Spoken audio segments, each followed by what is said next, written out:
You can say whatever you want. Okay, let's go with introduction. I'm Marina Komkov. I'm an architect with ISO Architecture.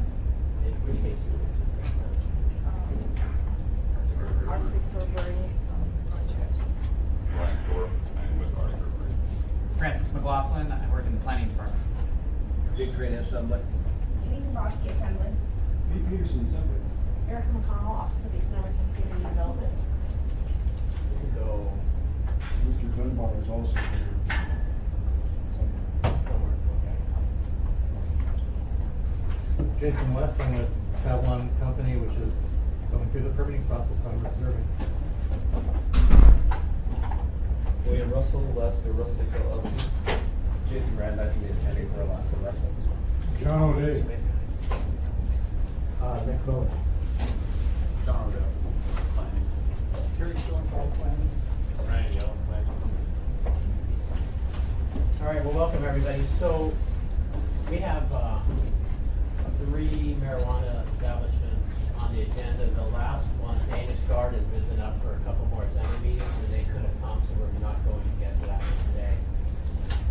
And when we dealt with this on Tuesday, we passed one fairly quickly, and then we got bogged down on Arctic Brewery over a variety of issues and decided to send all marijuana licenses through this committee.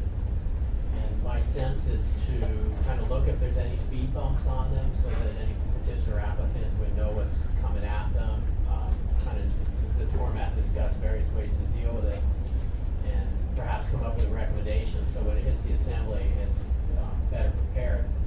But apparently we're also having work sessions on all of these beforehand, and at the Public Safety Committee meeting, I think it's Wednesday, we're going to, there's an agenda item to look at how we'll deal with these issues. And the rules committee. In the Rules Committee, I meant, sorry, in the Rules Committee, as we go forward. So I guess we're kind of in a learning process of how to deal with it, which is fine, because we're on number 2. So today, hitting the Arctic Brewery first. Francis was a staff member who reviewed it. I'd like him to go through maybe the highlights of it, and if there's any issues that you see, and then Brian can maybe respond. Sure. And then go around and see if assembly members and others have some comments. Does that work? Okay. And we got Assembly Member Dunbar at the room now with the With the donuts. Okay, so Francis. Hi everyone, I'd be happy to talk about this Arctic Brewery request for a cultivation facility, a special land use permit for marijuana license. So actually, Brian Thorpe, the owner of both the building and the business, he was the first ever applicant for this special land use permit for marijuana. Although it appeared second on the Assembly's agenda, he was the first applicant. And we met with him and heard from him very early on. So he made application, and concurrently he was working on the building permitting side of things as well. Sort of another leg to the stool. There's a state license, and there's the special land use permit for marijuana, the city's license, and then also building permitting. So he's done some work on the building, and he offered a tour of his business to me, and so he took me through. It's a very small building, and it's a small. I think of it as a pretty small cultivation facility. But so he took me on a tour, and we walked around the house, in the house, showed me all the different areas, explained a lot about the business that I wasn't aware of. And we walked the exterior to the site, and then I walked around the block, drove several times on weekends and that, and I actually took my daughter to the nearest playground, and so I tried to familiarize myself with the site. And in terms of his site plan and the request and the zoning, it meets all the minimum requirements of our land use code, our zoning code, is by my evaluation. He has brought with him an illustrative drawing. I talked to Brian prior to this meeting yesterday, I think. Yeah, and he has a professional architect with him, Marina, and they brought with them a drawing that's trying to make it maybe easier to see what portion of the building would be for retail facility in the future, retail establishment in the future, and his cultivation facility. So I think he's prepared to answer questions. I also have an updated site plan that I could pass out if I brought copies for everyone. They made a minor change to the site plan of the drawing that was in your packets. Nothing within the building has changed, but as far as the exterior site plan, the sidewalk, which was in your packets shown to be on the south side of the site that's adjoining the snow storage area, that was relocated to the north lot boundary, and that's because he wanted to be able to have access to the back of this lot. The structure is very close to the front to Arctic Boulevard, to the front of the lot, like a lot of old houses were built at different times. But in order to be able to access his backyard, he wanted to relocate this pedestrian connection from the front door to the street, which is a requirement of Title 21. And this change complies with the code, the zoning code, and it seems to be a minor change. So I could pass it. Yeah. Sorry, we've submitted the revised site plan with an AIM to get on the agenda, so it will be reflected in the record that you'll have a revised site plan to be evaluated. Thank you. That's really all I have. I'm happy to answer questions, and we could also, yeah, that's all I have. Okay, thank you. Do you want to hand those out? I do. I think there's probably not enough to go around for everybody, but I just want to pass around a little bit. What else? Start there. Well, there's enough for the assembly people, and it'll match. Do we need more? I have one extra. Do other folks around the table want more copies? Looks like we're okay. Yeah, As suggested, I also brought pictures from there as well, if you'd like to see those pictures from across the street as you suggested. Yeah, we'll get to If we can that. just- Yeah. So we on this one, we'll have the assembly members can comment, but it seemed like we got bogged down on, we mixed the retail with the cultivation, and we're really just looking at cultivation right now. So, and we had one complaint from a resident across the street. It's all residential pretty much, which is typical of that stretch of Florida. So, I don't know if that person is here No. to deal with that. So, and I stopped by and looked at the operation yesterday and asked Brian if he could pass these pictures These are around just to pictures show there is a from real my separation lot with the across the street. residential. It's a lot of trees. You don't really feel like you're in a residential area. You feel like you're on a busy industrial road with a big tree buffer across the street. Well, what I would like to address first is in the effort of transparency, as I have been asked, when I put the application together, I included the full plan and the full project, how it would look at the end of the day. I didn't want to come in just saying, hey, I'm only going to do cultivation, and then later have the retail. I wanted everybody and the government officials to know that the retail is also planned. And yes, I was just there looking through the cultivation. That's all we're visiting at this particular point. So the drawings, I drew them to make them a little more specific to what exactly the cultivation part of the facility is. It is a small facility, and there's only about 700 square feet of cultivation that's in this property. It's been done as part of the building process and as part of reading the regs as they have come forward. The building was always designed to comply with every reg that came forward. So we did little changes here, little changes there, added a door here where I have to have a double door system, added a hand sink here for that reason. So as I've gone through, as the different criteria have changed, I've been able to quickly change them with the building process so that everything that I've done has continued to be within all of the codes in every way. And I realized that I did mix them together, and the assembly members seem to struggle with that. But at the moment, we're strictly just looking at the cultivation part of it. And in every way, I have met the codes, the regulations. And the state has been completely happy with everything that I've done. Cynthia has had a lot of good things to say.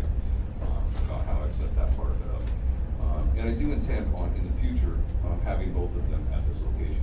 It looks, to me, it's perfect location in every way. I've lived across the street in this community for 17 years, and I've owned a couple other houses across the street in the same neighborhood. It's been my home in Anchorage for the better part of my life. So I feel very strongly about what a perfect location is, and as you can see, there is residential, but we're talking 3 lanes of traffic, 2 sidewalks, and 2 visual enhancement buffer zones. My visual enhancement hasn't been put in, but you can see on the site plan that they're coming, and they will be done within the next 2 to 3 weeks. We should be done and have a CO on the building. So I go to drive. We already have a paving. It looks like it's coming this week. It's locked off. So it is getting close. I did hear a few complaints, comments about some things that didn't make a lot of sense to me from a couple of the Senate members about different things. The backyard is just the fenced off type 2 pad. It's not storage for any type of cultivation. It's not storage for any part of my process.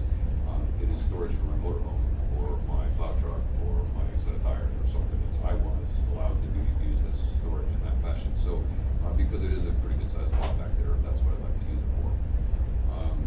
As for the signage, both the state and the city are very restricted in signs. There's only a couple. You're limited in every way. And it was suggested that I might at one point have a dancing pot leaf or a flashing neon sign or Santa Claus. That's ridiculous. You're not allowed to do this. Just for the record, I was being sarcastic. Okay, well, it's illegal to do a sign like that. It's completely against every law that we have. You cannot put a cartoon. You can't put anything that would feel in any way to a child, and anything that flashing pot leaf is not a reality. The only thing that I'm allowed to do, like every other liquor store, is my name on the building, and that's all I would ever intend on doing. So it's as we've talked about it, there's not a need for a sign for the cultivation facility, but in the future, as I'm trying to be as transparent as I possibly can, that is the future goal. So that at some point, yes, I would like to have a legal sign attached to the building. I don't know if I can remember any other complaints or comments that I should address, but if you have questions, I'd be more than happy to answer them. Mr. Trainee? On this diagram, what does flower mean to you? Yeah. We talking begonias, or we talking petunias? What do you mean by flower? The flowering room is a different light cycle than the bedroom. So it's a cultivation part of the facility. All the green there is all part of the cultivation. But the flower has a different life cycle than the bedroom is. So you move them from one room to the other? Yes. So where do you start out at, in the flower room? They start in the bedroom, and then they're moved to the flower room. Eric, a question for you. When you get to the retail, are they required to have an ADA compliant bathroom if it's open to the public? No. Okay. I read in here though that you're going to have one. I have an ADA compliant bathroom for my employees, but it's in a restricted access area, and nobody will ever walk through that door. So I cannot give customers access to the bathroom because they're not allowed to come back there. And I don't believe it's required. I've never heard that, and I know that in many other locations, they don't have a bathroom for use. There's no bathroom in a bank anywhere. So there's, liquor stores that won't let you use their bathroom. They're in the back. They all have one, but you're not allowed to use it as a customer. So I have no intention on allowing customer usage of my So bathroom. restricted just to the retail area? Correct, yeah, the customer will only be allowed through the retail door, and that restricted access door will be closed, and then it's a double door system, so you can never see the lights ever shining out of the rooms of any kind, which is also required. You're not allowed to be able to see the product from any part of the facility. So if you're in my retail area, you can't, from there, you won't be able to see anything. Thank you very much. Erica? Will your employees be considered to be employees both of the cultivation business and the retail business? Most likely, in one way or another. I will have dedicated employees, but they will all be working out of the same office in the same area. So it's possible that if I needed help trimming bloods, that I might pull a clerk to help trim bloods. They'll all be trained for any part of the Right. facility. Right. But they will have dedicated jobs. Our retail clerk is going to be most of my clerk. But they'll need to go to the cultivation area, they'll use the bathroom. Correct. So Correct. it So they'll be seems like trained and they'll be have part to of that facility as well. Be employees of both in Correct. order to be considered allowed access. Correct. I guess. And it's a little weird. In my business model, it's one business with 2 licenses. So all the employees will be operated under the same business.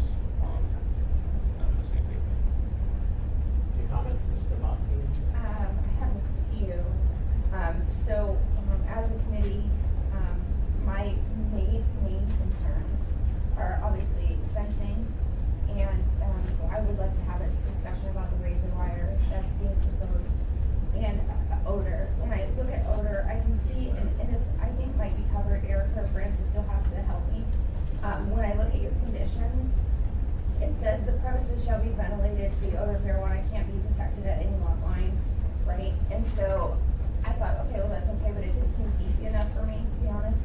But then when I looked down, under section 5, failure to comply, basically, I wanna make it very clear.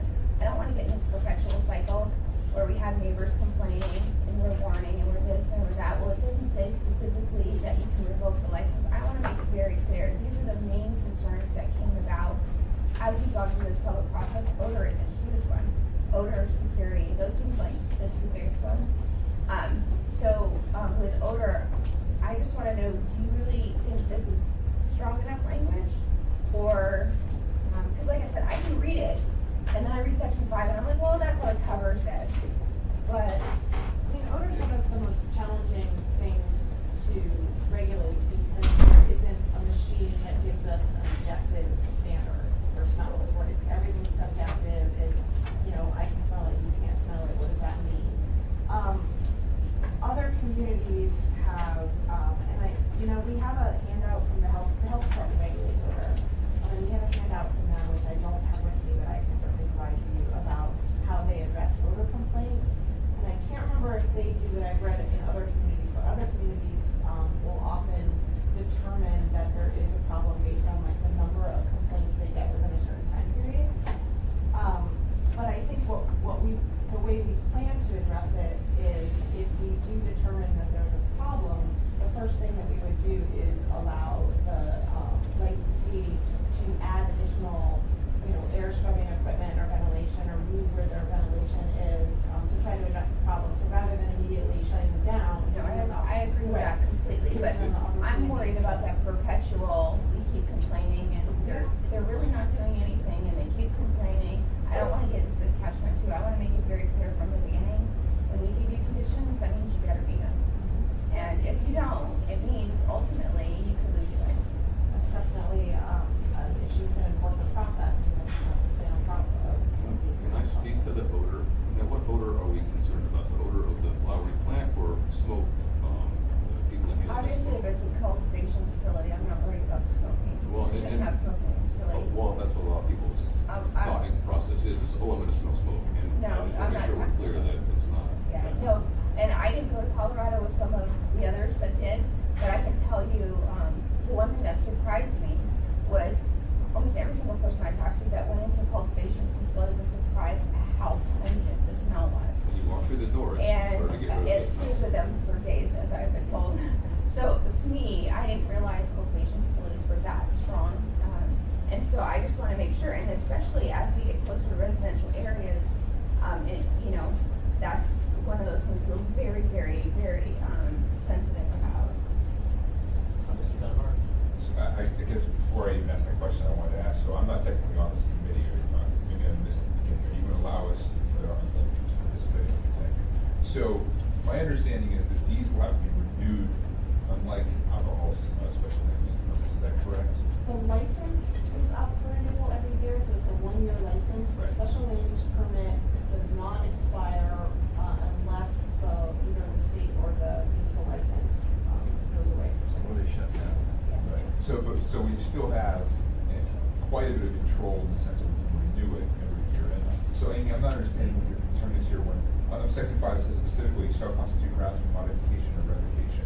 That seems pretty clear that we have the ability to revoke the license for special land use permit. So I don't understand. Well, that's why I said, the power that the assembly has is within the conditions that we draft. And my question specifically was, as I read them both together, I felt like section 5 probably covers that. But I'm asking the planners and the licensing clerk if they feel like this language in here is clear enough for the applicant, because I don't want somebody coming back saying, well, right here it says this, and they're not reading it together.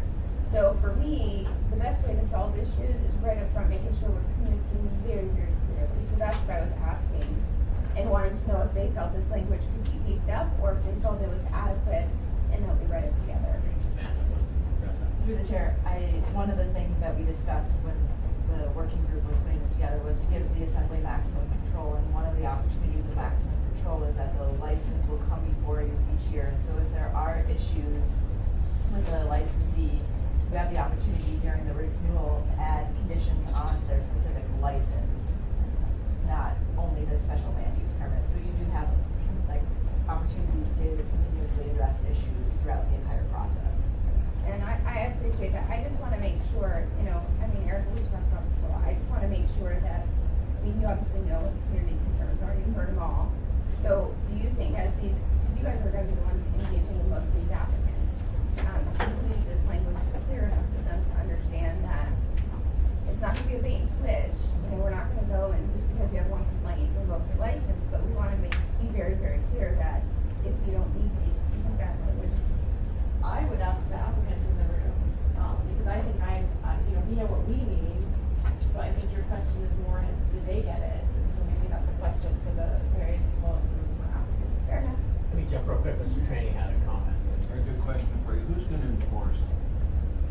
smell, who's gonna enforce that, code enforcement?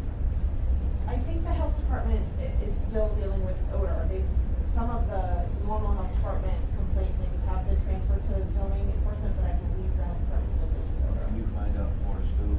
The other question is, in our hearings, we were told there's now electronic device out there that some states are using. So that's called Have we bought one yet? We have not bought one. It's called a nasal ranger. Because human nose is varying. What it does is it dilutes. So it still doesn't give you an objective level, because what it does is it dilutes the air, the ambient air by a certain amount, however you set it for. And so what some states have said is, if we dilute the air by 7 times or 15 times or 3 times or whatever, and we can still smell the odor, then that's considered a violation. But it still comes down to who's using it, you know. Where do you take the sample from? I'm sorry? Where do you take the sample from? You'd stand at the lot line in this situation. Yeah. So it still is, if I have a very sensitive nose and I'm using this nasal ranger, but you know, someone else does not have a sensitive nose, you still end up being in a relatively subjective situation. So it's very challenging. So which city department would buy this nose ranger? You know, it could either be for code enforcement or for the health department, I would imagine. So who do I ask to check out specifics on it and see if we can get one in here? I'll look into that. Thank you, because as more of these come up, we need to have an objective system. If you can come and your nose can smell it, I can come and mine me. He can go there and his nose down. It just happens, so I want an objective system. No offense. No, it's fine. I've got a daughter-in-law that has a cat. I would string that cat up the microwave. Okay. They can't smell it. Good to know. So the The reporters can take the didn't we just approve a new position for a marijuana enforcement officer? That's gonna be full-time? We added a code enforcement officer. So when that Erica was talking about helping your search, I just wanna know exactly where's he building on that, the beast that we push to get complaints. Because whether there's a problem or not, we're gonna get complaints on this outlet. I can guarantee you that. All the calls I get on roosters that aren't really roosters, we get them all the time. Thank you. So maybe just real quick, what's your sense on smell? Well, I understand the regs and the laws about how smell is and what I would be up against in order to control it. But I also, if I may seem a little odd, but the black market's been a high pot for years and years and years because of technology that you can scrub the air. And I intend on putting some of the best stuff in there to scrub the air. I have a place where it will be injected to the back of the lot where nobody is near the place. So they won't be able to smell it. And if for some reason I'm getting complaints, and if real complaints, because we can talk about complaints for a moment, if they're real complaints, I'm more than happy to address it, restructure it, refigure it, add more filters, whatever it takes, I'll address the issue. But I don't think that's going to be an issue. I think there's a lot more being said about it than what that particular problem is, because it's an easy one to fix.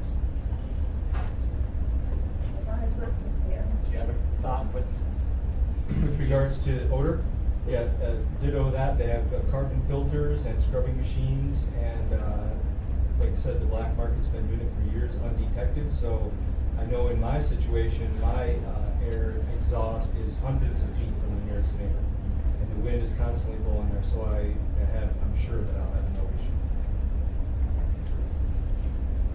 Okay. So any, Mr. Peterson, comments? Thank you, Mr. Chairman. And I actually read through this before the previous meeting, before the last few meetings. So I'm glad to get these additional diagrams, give us a little bit more exact idea of how big the parking lot is compared to the rest of the lot. But I think this is the type of small business we need to encourage. I think we'll probably have fewer of the larger warehouses like that first applicant was of 6,000 square feet. I think those are probably fewer and far between than the smaller operations. The smaller operations is probably closer to what the underground black market people have been running this size of operation or smaller for decades. So part of the reason that people voted for legalization is they were hoping to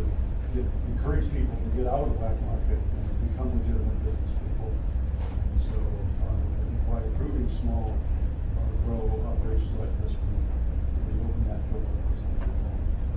That's why I'm happy. Thank you. So any other comments? So we got tripped up on the combination of the retail with the, grow operation, cultivation. And, so I think we're just looking at the cultivation now, and when time comes, they'll come forward potentially with the retail application, and we can deal with any restrictions that I think, particularly signs and so on, come into play for then. So we got tripped over that a little bit, and then we had one neighbor complain, so maybe we should talk about that a little bit. So signs, neighbor complaint. And I wanted to ask you that said something about the fencing. Yeah, it was an issue that, Supermember Starr brought up, and specifically, so I wanted to make sure that this committee, considered that, And the question about the fencing isn't that there's product behind my fence that people can see. That's what he said. That's also illegal. There would never be any product outside of my building visible to anybody, through a fence or not through a fence, or there's no ever any waste product of any kind that would ever be outside, unlocked, away from my secure facility. So as much as I do have a fenced lot in the back with barbed wire on top, that's to keep people out of my motorhome and to keep people away from the back of the building. Not to hide my pot in the back or any type of product of any kind. In the city application, and maybe this is where the confusion is, in the city application, it very specifically asks, where is your waste disposal container? Well, my waste disposal container is for trash, not leftover product. Leftover product has to be dealt with, has to be processed and transferred under lock and key. My trash can, that will have my leftover mail or whatever, garbage, true garbage, is behind the building on the site. So I don't know if that's where he was confused, but there's never going to be a point where there's ever a mistake that I have any type of product on my fence. I understood that from your, application. I thought where he was going was maybe if you were going to be putting, an operation like this that's anywhere near residential, is there a need or is there discussion about it? Number one, is barbed wire appropriate? Number two, and I think it may be, I mean, it's still an industrial. My neighbors, all same fence as my neighbors. If I can finish. And then, the other thing is potentially consideration of maybe some privacy fencing. And I think I heard Bill make a comment about maybe some sort of obscure fencing. So I think it's just something for the committee to consider to see if there's positives or negatives, based on the location, if it would be something that, would be helpful or not. Mr. Collins, you want to address that? For both our self-storage facilities and our telecommunications facilities, we have said that when fences abut residential districts, that they have to have, if they choose to have any security wire, like barbed wire, it has to be inverted inside and at least inside and potentially below the top of the fence. So again, that's not the situation for this applicant because he is surrounded by industrial lots, but we could in fact have a code change to bring that parallel language in that again if it's adjacent to residential, that there's a security wire issue and then whatever you wanted in terms of the site experience fencing. Sure, and I think with respect to this particular lot, I think because the residential is separated by a road, and I'm envisioning this correctly, right? Because it's separated by a road, I mean, obviously that razor wire is not what I think of as an attractive kind of nuisance or potential hazard to kids who want to climb a fence. So, that to me isn't such the big issue, and now it's helpful with the pictures that you brought because you do get to see all the trees that are around the residential, obviously in the summertime. So that doesn't present so much of an issue, but I'm just not familiar with a lot of like barbed wire that's around. I just can't think of any, so, down in the industrial area, I guess I should pre-think of something. It is very common in all those industrial warehouse lots, the And fence of this type. I'm putting up one line of fencing that's gonna match up to my neighbors that already have the fencing, that's gonna match their fencing that's already there. So it's not, I'm not fencing everything, I'm not doing something that's different from the neighborhood. My neighbor to the right of your face and my neighbor behind me have the exact same fence, and I'm just attaching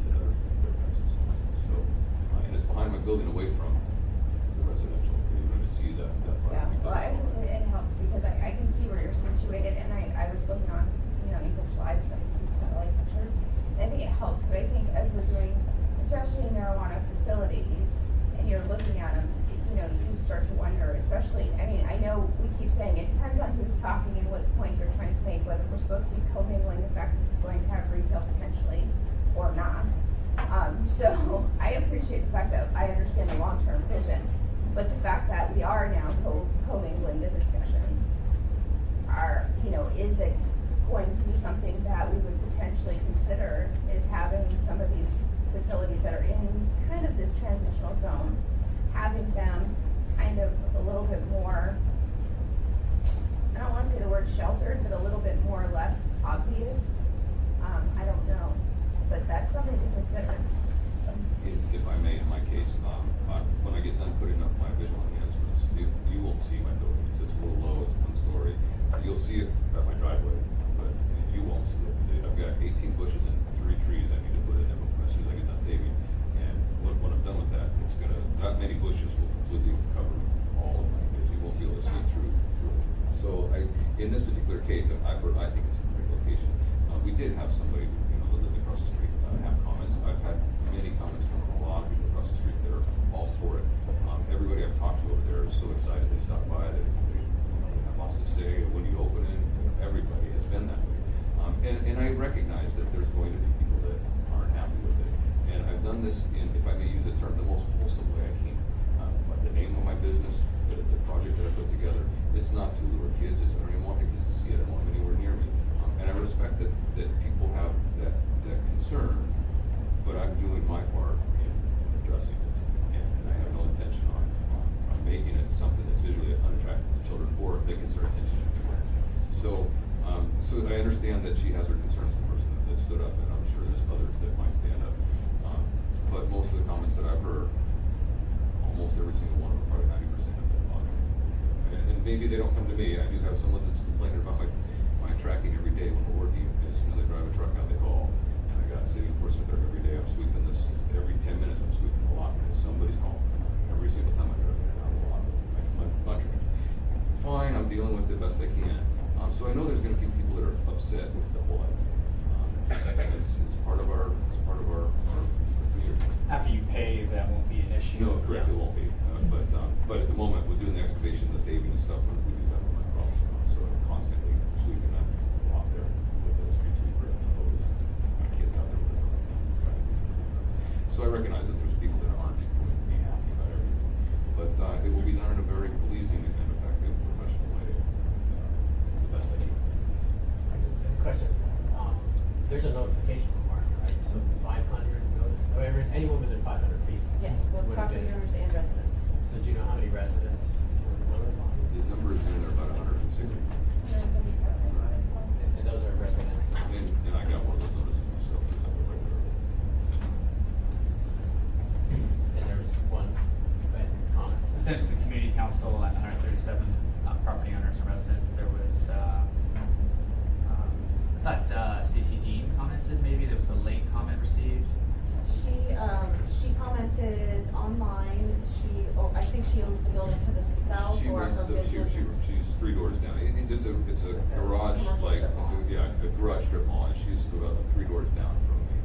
She did send in a letter. A lot of what she said I thought was kind of irrelevant because it's been addressed with the building plans and my plans. Her comment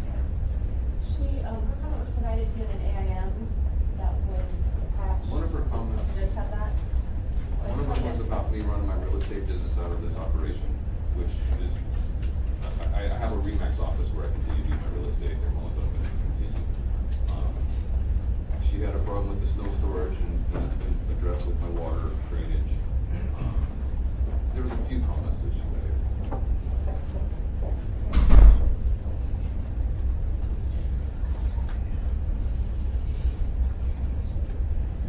So that's a very positive comment as well. Not forget what it is. That was the only comment I saw, so. You didn't see this one from Kurt? Is that from Kurt? Yeah, Kurt Octor provided a letter in support. Yeah, a very nice letter. He's a business owner just down the street from me. July 26th. It was part of the package. It was in there. So, Mr. Trainee, comment? Just the only thing we're addressing today is the cultivation license, and that was a problem on Tuesday. We started to merge the two. We'll deal with retail when we bring that one forward. That was So today's just agriculture. Anyway, So, I guess any more comments, or should we propose The only other concern I would have to say, if we're not gonna address the fencing, it doesn't sound like anybody's has an issue with it. The only other concern, and I think actually, it's been a while since I've looked at the sign code, but my recollection is it's by property, not necessarily by license, right? So, for example, if we approve a cultivation license, and then we come back later and approve a retail license, it doesn't mean they're gonna get two signs of the same, or whatever, because it's by property, but after I thought about it for a while, I thought that was it. So that was my big concern is are we adequately addressing the advertising potential restrictions, especially, like I said, you're gonna see me be a little bit more cautious anytime we're in a transitional zone, meaning we're anywhere near residential. You're just gonna see me be a little bit more cautious, because I expect that's where the friction will be. And if we can be proactive, I think we'll diffuse a lot of problems. So the state regulations limit a sign associated with a retail store to being attached to the licensed premises. So the state prohibits a store from having like a pole sign out across the parking lot.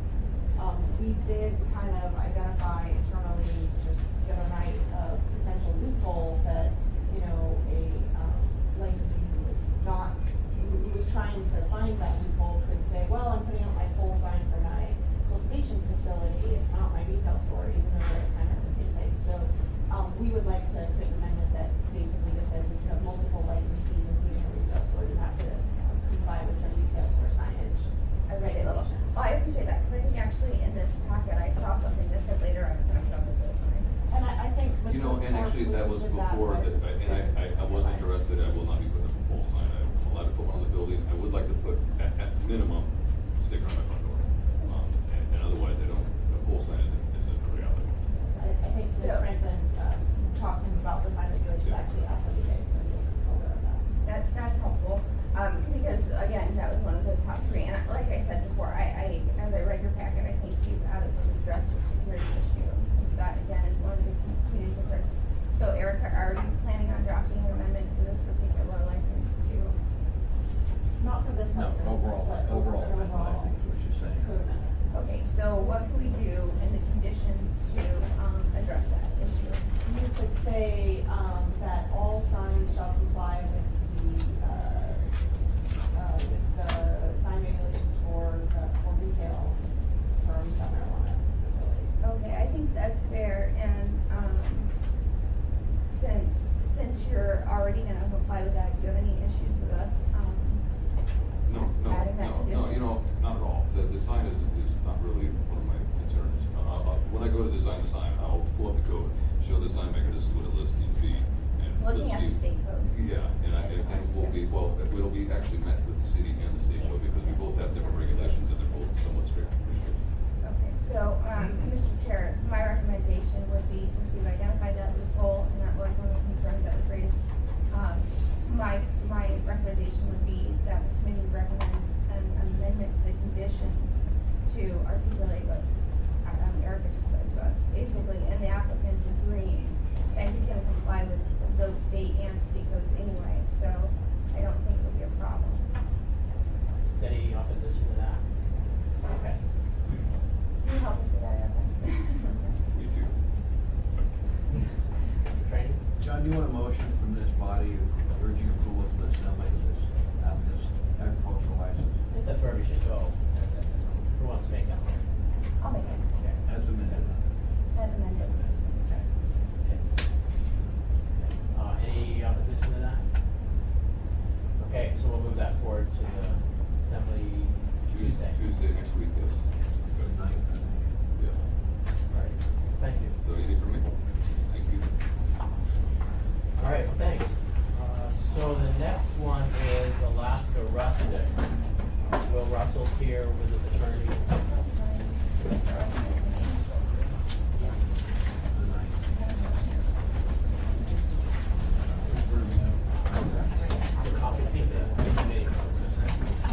Yeah, everybody should have.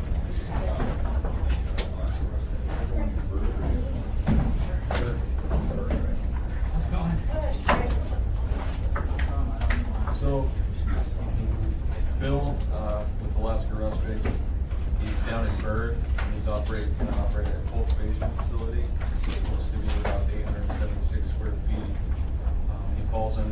Turning Arm Community Council.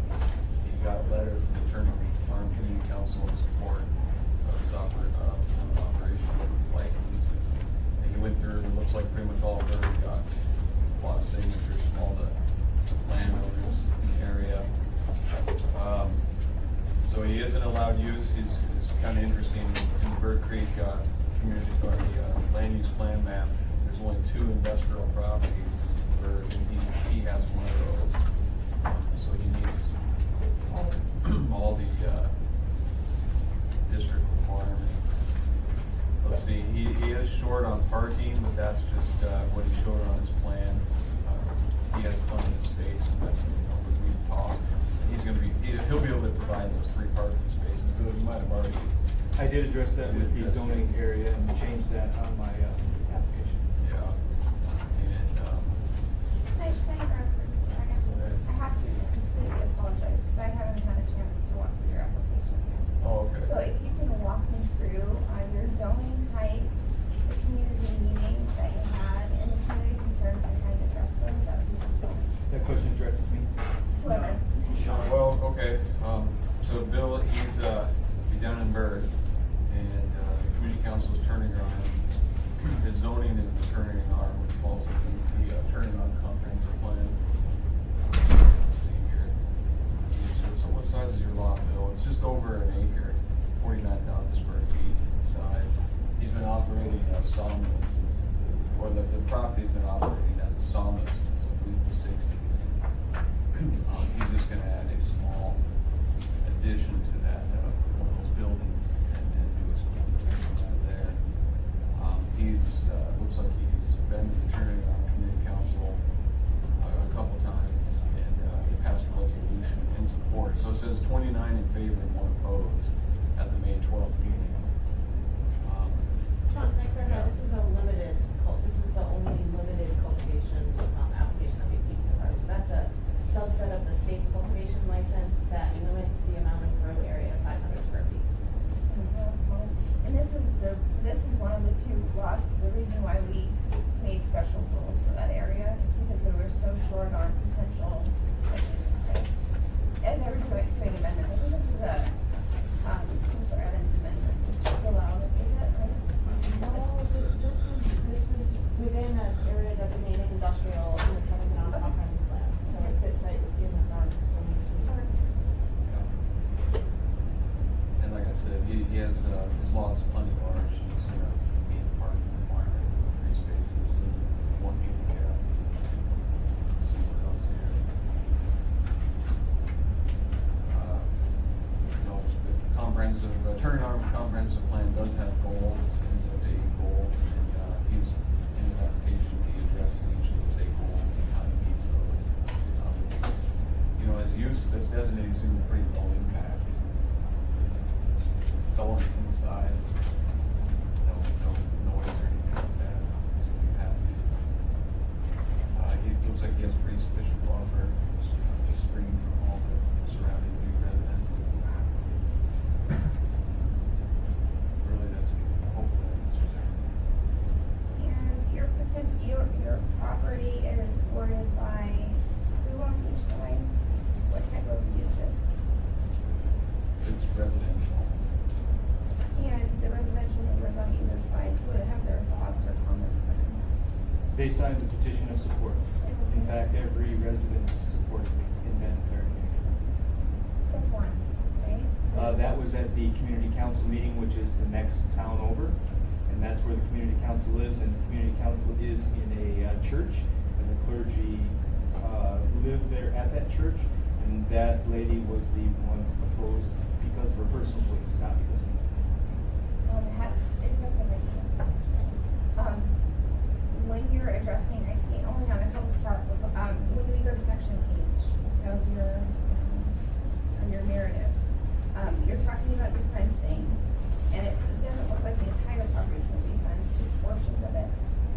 screen fencing, so that the neighbors and anybody who would drive by could not see the facility. Yeah, okay. And we already talked about the order. It sounds like you feel very comfortable you're going to be able to address that even though you're very close to residential.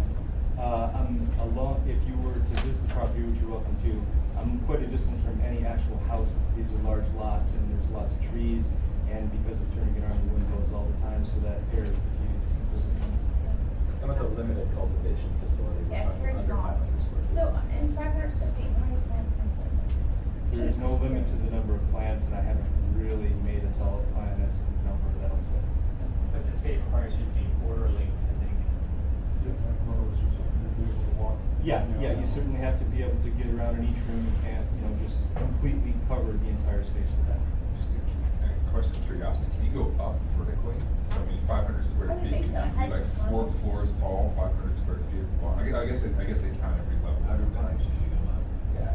There's no regulation that says how it can be oriented vertically. It's all square footage of floor space. Interesting.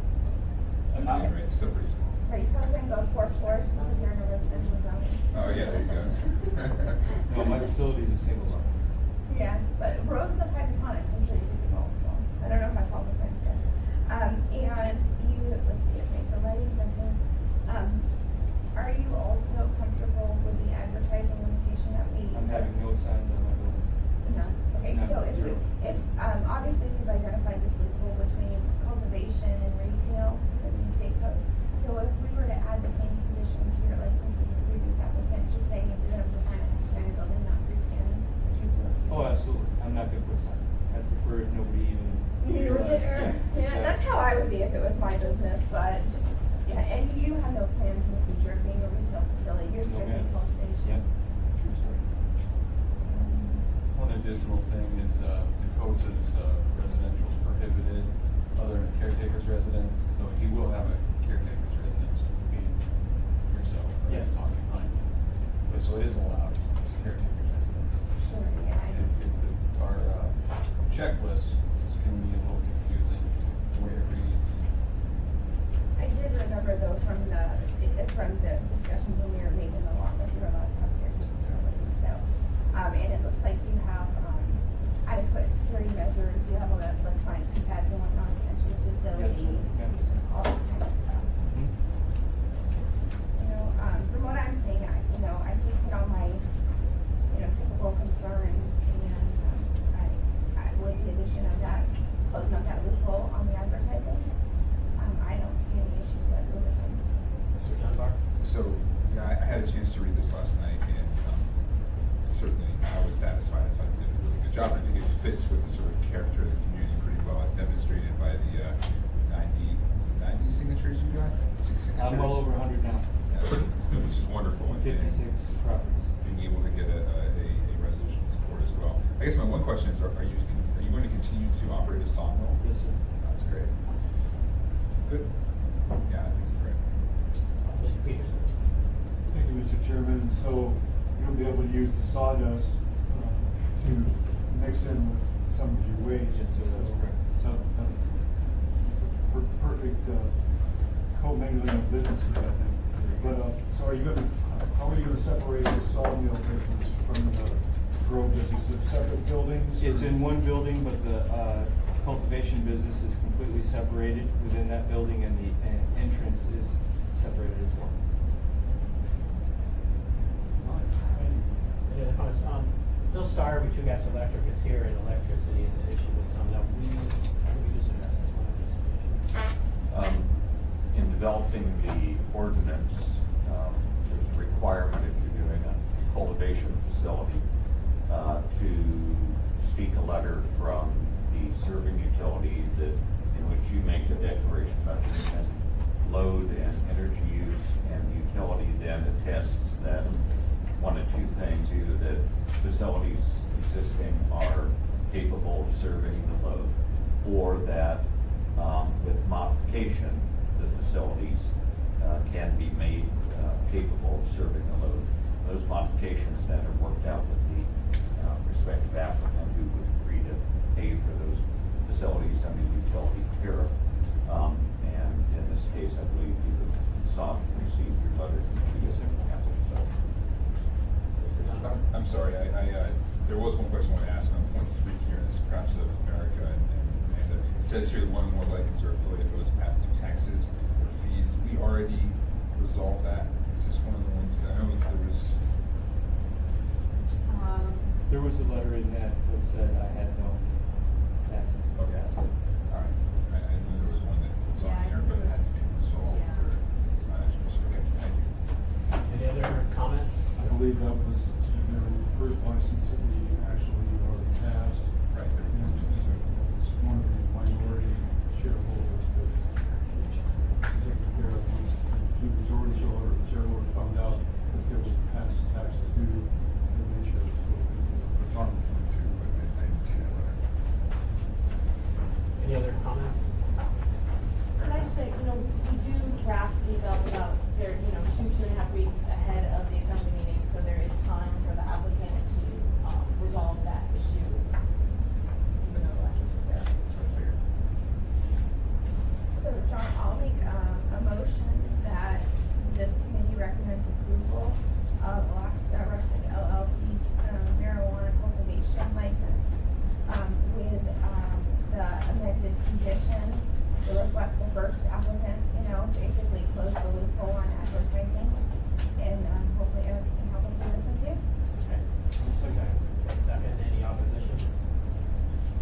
Okay, thank you. Thank you.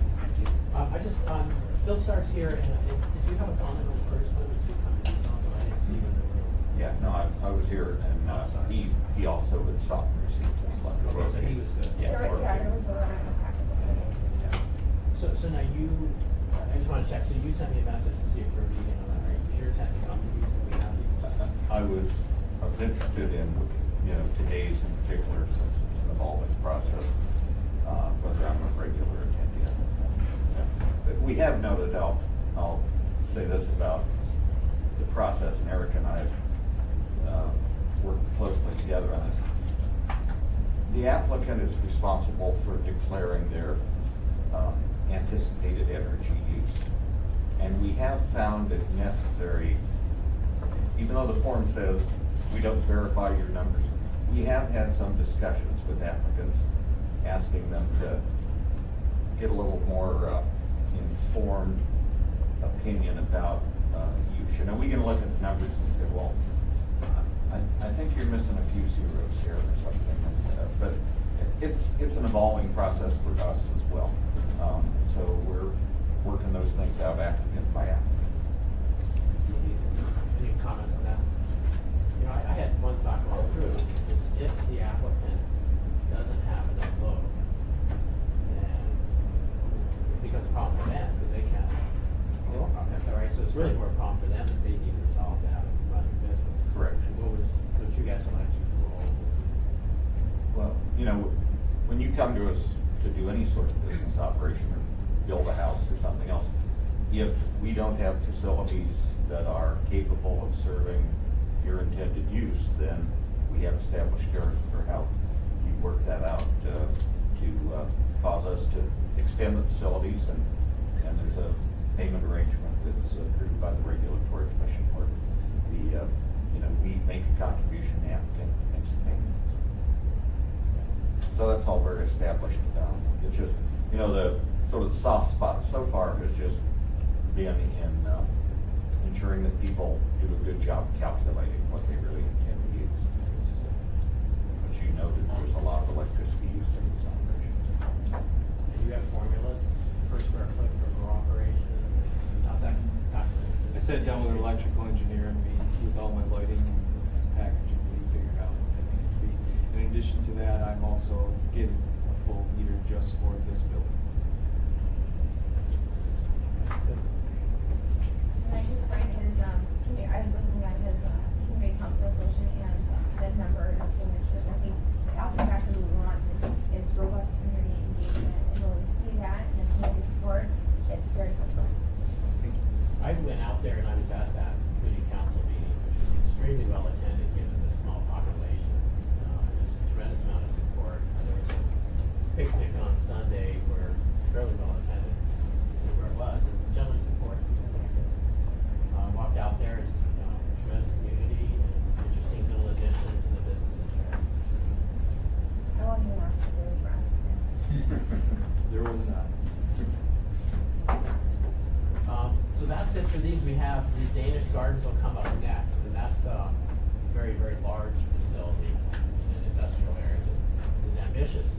We'll be looking, I think in that case, just at grow, but the building's intended to have retail and also processing, so that'll be a little bit more complex. I went through it last night. Joe, where's the operation at? Beg your pardon? Where's the operation at? That's off Cinnabar Loop in your community council, that industrial area. A building with 17-inch concrete walls, so it's very secure. Poured concrete. Very industrial area. I think Midnight Sun Brewery is near there as well. Right. So is that, anything else, Aaron? So I have two issues that I would like to raise, and one I think should be easy, which is just about scheduling. Is this committee gonna meet regularly, maybe every 2 weeks, or are we gonna schedule more on an ad hoc basis based on when licenses are scheduled for the assembly? We were gonna train you first. I think every 2 weeks would be sufficient for right now. More if we need to, but we run for the assembly for public service. And if it takes more meetings, we have more meetings. Sorry, John. No, I agree with that, so. I have some, I'm not gonna be able to make the rules committee meeting tomorrow, unfortunately, I have a conflict. But I submitted to LB some written comments, just to repeat them here. I would prefer if this process occurred at the work sessions that Dick has already scheduled for Fridays, if we're going to continue having those. The reason being because, as today, I could come here and sit in, but I can't vote on this committee. And if there was something in my area, or for example, none of the West Anchorage people would have voted on Arctic Gerbery today, right? So I would prefer to have a process. Either we go to the work sessions that Dick has already scheduled, or we try to develop some way where, if we're going to have this committee, that people, other than just people on the committee, can vote on this particular matter if you're going to do an amendment to an application or can submit an application. So anyway, I'm going to put those into the record tomorrow. And some of these we're going to discuss tomorrow. Right, and because it's not totally clear if we, or part of the rules committee, if we can sort of create this additional step based on a motion we made on a application last week, or 2 weeks ago, last week. Ms. Novosky? Thank you, I appreciate that. I tend to disagree just because, I think if anybody wants to be on the committee, I found the leadership is more than happy to put you on that committee. Or we want sometimes. Yeah, trust me, I know that. And sometimes you get assigned to them just because you're like, you'll do a good job. So, but that's the whole purpose. And I think we can't take action at work sessions. So we can't, to bypass this. The reason this committee is looking at a lot of this is because as we've talked, a lot of these have to do with land use and zoning codes. So whether it's advertising, fencing, all these different conditions that we can put on license have to do with land use and zoning often. So that's the reason it comes to this particular committee. So my recommendation would be, if you want to be a voting member of the committee, you should ask to be assigned to the committee, and I think we all welcome you with open arms. But with that said, since I've been on the assembly, Dick has been the prime example of it.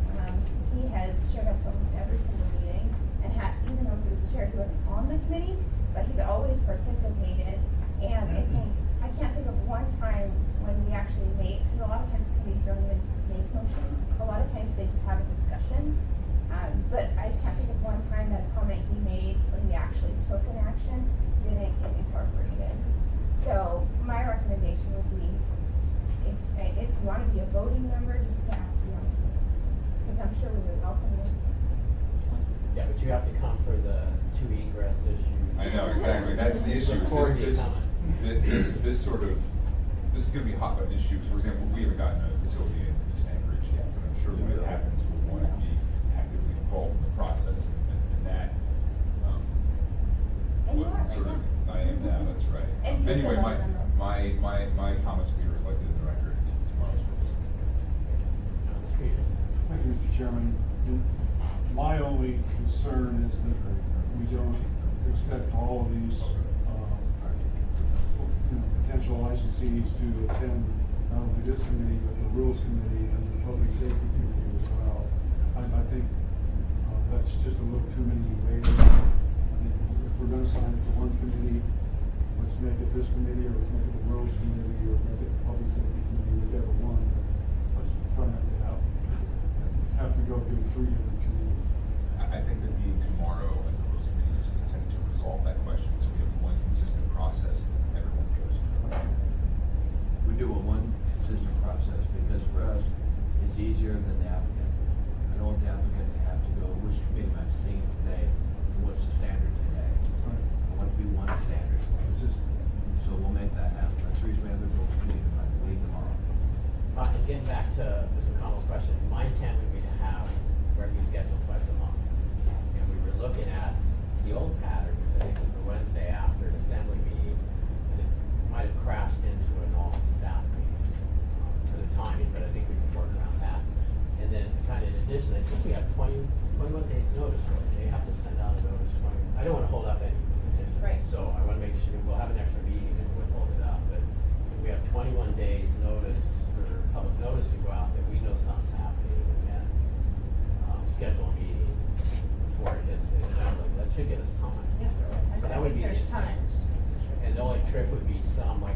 next meeting we have is getting a little bit full because we have, Danish Gardens, we have a 2 egress issue, and we have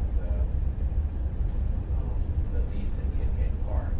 All of those could be lengthy, so we'll have to watch that. And we have 5 cases coming up for the September 13th assembly meeting, so we might want to spread those 5 among maybe 2 different committee meetings. And I guess the staff, we can try to work with the applicants to see which. Jackie, what kind of licenses are we talking about? 3 cultivation and 2 testing.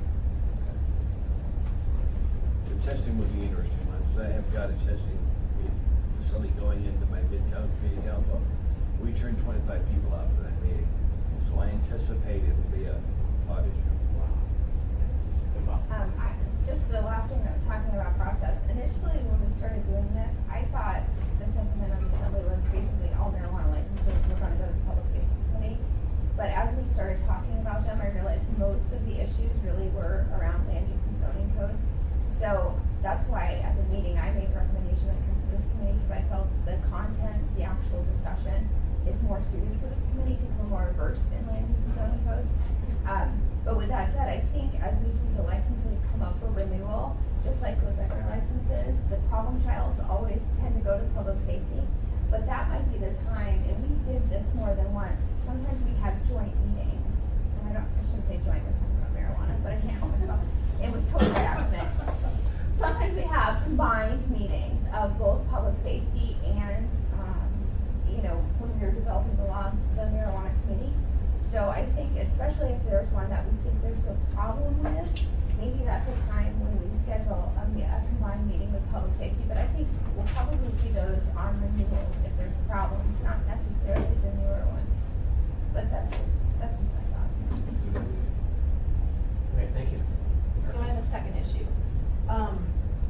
Mr. Starr had commented at the assembly meeting that he was unhappy with the fact that we had boilerplate conditions. And we did develop some boilerplate conditions for both the license section and the land use section. One of them is just, the applicant agrees to comply with all of the rules, but then there were some others that we sort of borrowed from our alcohol special land use permits, because those also have some boilerplate conditions. So I kind of wanted to get the sense of the committee, are you, there's nothing in those boilerplate conditions that isn't also part of the rules. So in some ways, they're not really necessary because they have to comply with the rules anyway. But it is, we saw it as both a kind of an extra emphasis to both the applicant, but also to anyone from the public who may walk in and read the conditions, because they have to be posted. And of course, that's really for stores, not for other types of facilities where there won't be public access. But I wanted to get the sense of the committee that, do you want these boilerplate conditions, or should we remove them and only have, the one that says they have to comply with everything, and then anything else that may be special and particular to that application? I found that your conditions kind of were all encompassing. They didn't stand out to me, but I think the thing to remind assembly members is that's not the be all end all. Per condition, per license, per applicant, we can add conditions, and it doesn't make it arbitrary. Think about liquor licenses, for example. There are certain parts of town, you're not allowed to sell the little tiny mini ones. That's just fact. And there's certain places when we have a liquor license, we have conditions on their hours, we have conditions on their security, we have conditions. There's certain things depending on where it's located, what the potential issues are within that community and in that neighborhood, that we add special conditions. And I think that's where I see the resistance, just thinking about the conversation that happened at the last assembly meeting. I think it's helpful for assembly members to contemplate the fact that not all licensee or licensed premises is the same, and sometimes you have to go meet conditions. And, I'm already kind of hedging my way on saying, I don't want to hear the argument that we're discriminating because we're adding special conditions. I think that's our job, is to sit back and look. And that's the reason we have conditions, right? These are discretionary approval. Right, and so I think the ones that I've seen so far in your conditions, I thought they were good. I thought but that's why I started to ask, is this sufficient enough from the conversations you've had for people to understand that they really do have to comply? And, going forward, there might be something in a retail license where we say, listen, in this particular location, you can't sell a single serving of something. I mean, I don't know, but all I'm thinking about is with alcohol, you know, you can't, those little tiny ones, that 13th and Gamble, you're not allowed to sell those little tiny bottles, you know, when we had that in the store. So those are the kinds of things I think it's helpful for us to realize that we do have to look at each licensee license individually and contemplate the particular issues maybe around that location or that neighborhood. So your question is, should we have that checklist? I think so. Not the checklist, the boilerplate. So, you know, our two boilerplate conditions for the license section is, you know, the licensee and the agent's employees shall conform to their application modified by the resolution and all applicable portions of the municipal code. We think that's important. But then the second boilerplate condition is about having a handler permit. And they're required to have handler permits anyway, whether or not that condition is there, but we mentioned the TAM cards in our alcohol one, so we thought we'll just add that on there. Then, those are the two boilerplate conditions for the license, and then the boilerplate conditions for the land use permit are, you know, they have to conform to their plans and narrative in their application as modified by the resolution and all applicable portions of code. They have to, record a notice of zoning action, and that's an important one, and that gets the fact that there's been a license issued into, it gets recorded against the property. And then the third one about being open for inspection, fourth one about ventilation, fifth one about displaying the condition certificate. Those are things that are required by the code, so we don't really need to call them out, but, we do partly to emphasize, partly to inform the public, and partly because that's kind of what we do with alcohol, but. I think it's helpful personally. So, just Mr. Starr kind of had this visceral reaction, he didn't like them, and it's like. Just from my perspective, what you keep doing there. Okay. Okay? And what Amy brought, we put other restrictions under liquor license. Remember one time we required every bottle to have a stamp on it, what store it's selling. So we were trying to track where all these little bottles were coming from. And boy, that made the owner awfully unhappy, but all of a sudden the problem cleaned itself up when we found these little bottles with the store label on, we knew where they were sold at, so we did modify things. Yes, so the staff will add, you know, will recommend additional conditions if the staff think it's necessary to address particular issues we've identified through the review and through agency comments, and then of course it'll be, you know, we assume that the assembly, if they identify particular issues, will also add conditions. So really my question is just about the. I think this is a good starting point, and it goes back to my point about, you know, the odor notice. To me, it's a re-emphasis. We know it's in code, but it's a re-emphasis to people that this is really, really important, and we really, really mean it. You should be paying attention to these things. So I personally have Very good, thanks. So I guess we're pretty much done. I just want to recap